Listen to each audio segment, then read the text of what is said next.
Ang laban ng dalawang God of Destruction. Goku ginamit ang Ultra Instinct laban kay Jin. Hello guys, Ugok Anime PH nga pala. Ilan linggo nga din ang inantay natin bago nagkaroon ng bagong chapter ang Dragon Ball Hawkeye. Ngayon nga ay naglabas na sila ng latest chapter na pinamagatang The Fight of God of Destruction. Pero bago nga tayo magsimula ay mag-like na nga kayo sa ating video para lagi kayong maging updated sa mga ganitong klase ng content. Baka nga pala guys mag-daily upload ako sa short or long form, kung saan ay pag-uusapan natin doon ang mga iba't bang trivia na gusto nyong malaman about Dragon Ball World, sana ay masuportahan nyo ako. Maraming salamat guys, magsimula na tayo. Natapos nga ang last chapter sa scene kung saan ay matapang ang hinamon ni Goku itong si Jin sa isang seryosong laban. Dito na nga papasok ang chapter 35 ng Dragon Ball Hawkeye. At sa unang panel nga ay ating makikita ang sobrang lakas na ki na pinapalabas dito nitong si Jin, habang itong sila Vados, Goku at Martin ay nagulat nga sa ginawa nitong si Jin.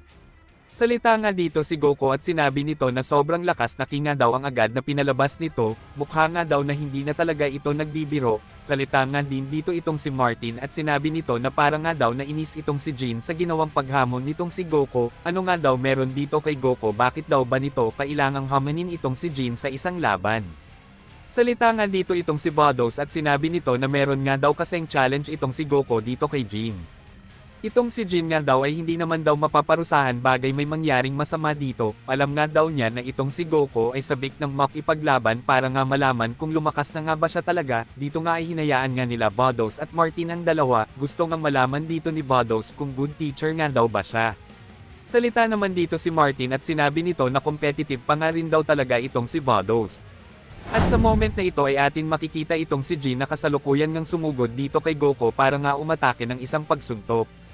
Mabilis nga ang naging pag-atake nitong si Jin dito kay Goku, nagresulta nga ito ng sobrang lakas na pagsabog. Dito nga ay agad napansin nitong si Jin itong si Goku na nasa bandang itaas na nga agad, salita nga ito at sinabi nito na matalino nga daw itong si Goku dahil nagawa nga daw nitong maiwasan ang pag-atake niya.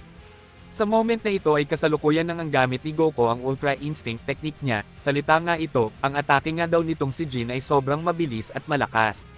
Maari nga daw siyang matapos sa atake na yun at maglaho bagay hindi nga daw niya ginamit agad ang kanyang Ultra Instinct technique para iwasan ang atake na yun.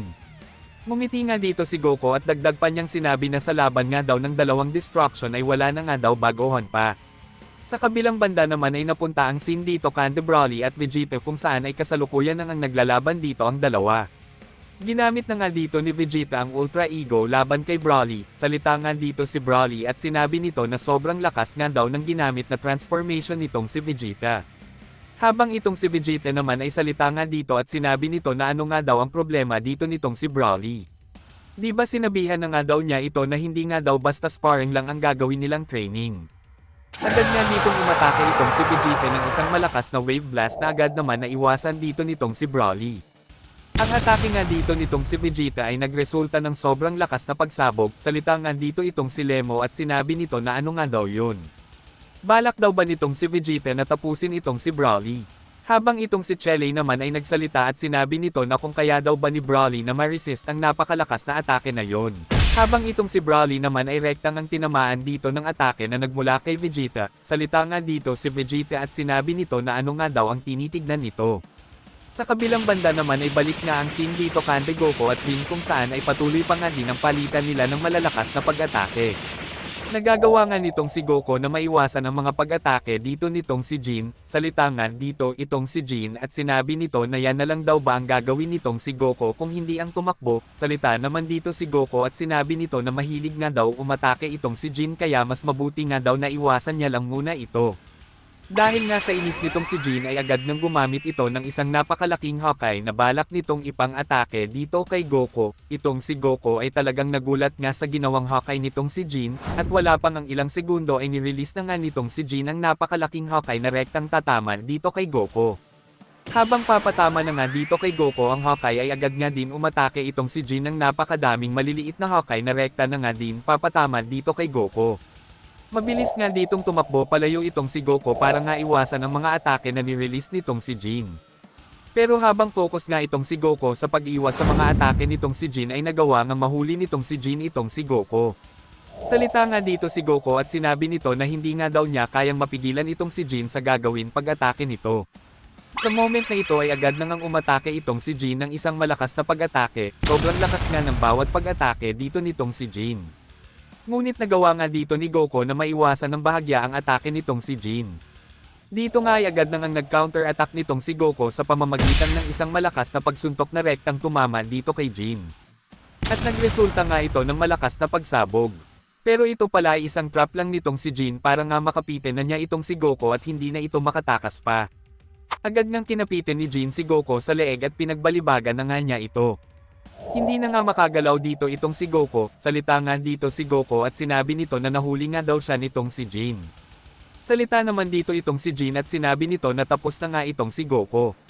Sa moment na ito ay salita nga dito itong si Vados at sinabi nito na napakatalinong galaw nga daw ang ginawa nitong si Jin. Alam nga daw nitong si Jin na hindi siya tatama kay Goku kung hindi pa niya naisip ang matalino na galaw na ito. Salamat din kay Goku at nagawa niya makaiwas sa mga atake nito gamit ang napakatinding reflexes nito.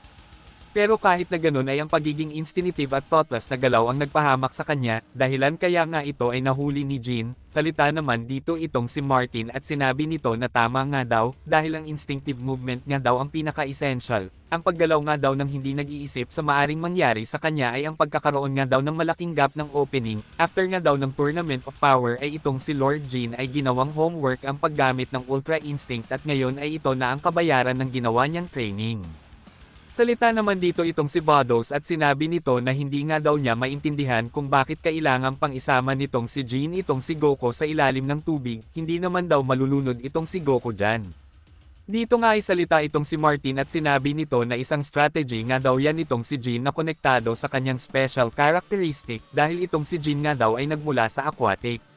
Bagay nga daw nasa tubig itong si Jin ay ang mga combat skills nga daw nito ay lumalakas ng ×2, at ito nga daw ay nakadepende nga daw dito kay Jin kung kailan ito aalis sa tubig.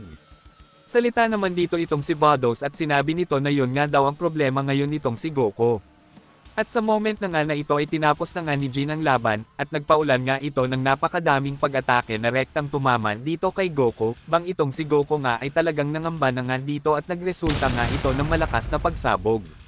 Dahil nga dito ay nagulat nga itong si Martin at sinabi nito na ang kapangyarihan nga daw na yan ay yan daw ba yun nasa isip niya.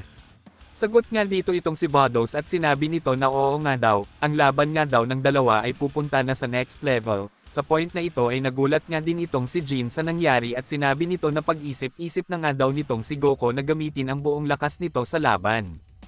At sa moment na ito ay ating makikita itong si Goku na gamit na nga ang Ultra Instinct at Destruction Energy, na talagang nagpag-ulat dito kay Jin. Salita nga dito si Goku at sinabi nito na maghanda na nga daw itong si Jin at gagamitin na nga daw niya ang buong lakas niya. Dito na nga natapos ang chapter na ito, medyo bitin nga ang chapter na ito guys para sa akin.